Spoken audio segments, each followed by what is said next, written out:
আজি ঐতিহাসিক চৰাইদেউ জিলাৰ সোণাৰীত টাইপাৰ কেন্দ্ৰীয় কাৰ্যনিৰ্বাহক সভা অনুষ্ঠিত হৈ যায় আৰু এই সভাতে বহুকেইটা গুৰুত্বপূৰ্ণ সিদ্ধান্ত গ্ৰহণ কৰা হয়।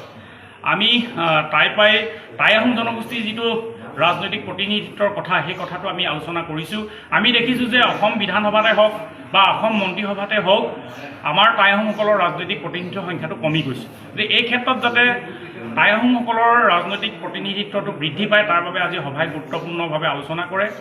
আৰু আমি এটা বিশেষভাৱে কথা লক্ষ্য কৰিছোঁ যে বিজেপি নেতৃত্বাধীন কেন্দ্ৰীয় আৰু ৰাজ্য চৰকাৰ দুয়োখনে টাই আহোম জনগোষ্ঠীক জনজাতিকৰণ আৰু স্বায়ত্তশাসন প্ৰদানৰ ক্ষেত্ৰত চৰম প্ৰতাৰণা কৰি আহিছে। সেইকাৰণে আজি আমি সিদ্ধান্ত গ্ৰহণ কৰিছোঁ যে অহা 15 আগষ্টৰ পূৰ্বে যদি চৰকাৰে কেন্দ্ৰীয় চৰকাৰ, ৰাজ্য চৰকাৰ আৰু আহোম জনগোষ্ঠীৰ মাজত এক ত্ৰিপাক্ষিক বৈঠক আয়োজন কৰি টাই আহোম জনগোষ্ঠীক জনজাতিকৰণ আৰু স্বায়ত্তশাসন প্ৰদানৰ ক্ষেত্ৰত যদি বিশেষ ব্যৱস্থা গ্ৰহণ নকৰে তেতিয়াহ'লে অনাগত দিনত 15 আগষ্টৰ যি স্বাধীনতা দিৱস সেই স্বাধীনতা দিৱস আমি টাই আহোম যুৱকতে বৰ্জন কৰিম আৰু সেইদিনাখনৰ পৰা আমি তীব্ৰ প্ৰতিবাদী কাৰ্যসূচী আজিৰ তাৰিখত ঘোষণা কৰিছোঁ।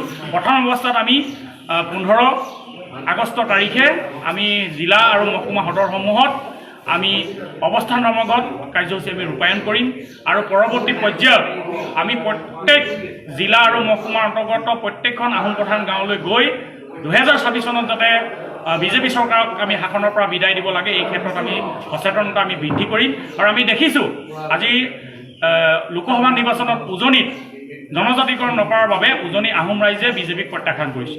সেইকাৰণে আমি অনাগত দিনত এই ক্ষেত্ৰত চৰকাৰক আমি বিশেষ পদক্ষেপ ল'বলৈ আমি আহ্বান জনাইছোঁ। আৰু লগতে মোদী চৰকাৰৰ যি তৃতীয় কাৰ্যকাল এই তৃতীয় কাৰ্যকালত আহোম জনগোষ্ঠীৰ এগৰাকী প্ৰাৰ্থী যাতে তাত মন্ত্ৰীসভাত সাংসদ এজন যাতে মন্ত্ৰীসভাত স্থান পায় তাৰ বাবে আজি সভাৰ যোগেদি আমি দাবী উত্থাপন কৰিম।